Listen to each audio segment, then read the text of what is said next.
Hello, আসসালামু আলাইকুম। সকল কবুতর প্রেম ভাইয়েরা জানাচ্ছি আসসালামু আলাইকুম। নতুন একটা আপনাদের মাঝে নতুন করে একটা ভিডিও নিয়ে আসলাম। এই যে আলহামদুলিল্লাহ এই জোড়া আমার 2 ডিম পাড়া ক্লিয়ার হয়েছে। এই যে নর আর যে মাদি, মাশাআল্লাহ আল্লাহর অশেষ মেহেরবান। এই যে দেখতে পাচ্ছেন 2টা ডিম নিয়ে বসছে।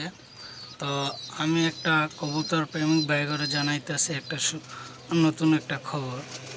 কী কারণে নতুন কথা নতুন জিনিস।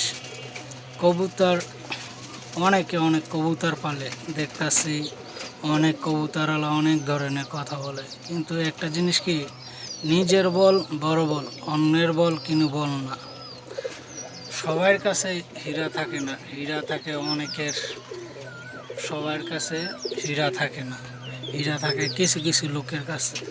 তো হতে অনেকে নতুন কবুতর পালা শিখতেছে, অনেকে নতুন কবুতর পালে, কিন্তু এই বললে না যেন সবার কাছে, ওই যে কিছু লোকের কাছে হীরা থাকে দেখে অন্যজন মূল্যহীন ছাড়া, কিন্তু হীরাতে অনেক সময় অনেক কবুতর দামি দামি থাকে। তো অনেকের কাছে মূল্যহীন, অনেকের কাছে মূল্যহীন ছাড়া। তো যে এখান থেকে কবুতর পালেন সবাই সবার একটু মূল্যায়ন করবেন। কী কারণে, একজনে কবুতর পালে আরেকজনের শিখাই দিবেন, তাহলে সমস্যার সমাধান হবে। আপনি কবুতর পালেন, আমি পালি না, আমি নতুন পালি, এই কারণে যদি আমার ছোট করে কথা বলেন, এই কথাটা কিন্তু ভালো হবে না। তো হয়তো সবার কাছে হীরা থাকে না, হীরার ছোঁয়া নিতে চায় অনেকে, অনেকের দিবেন। বিশেষ করে এই কথাটা বললাম কী কারণে, অনেকের কাছে আছে অনেক দূরত্ব কবুতর আছে অনেক রেসের, কিন্তু অনেকেতে নাই।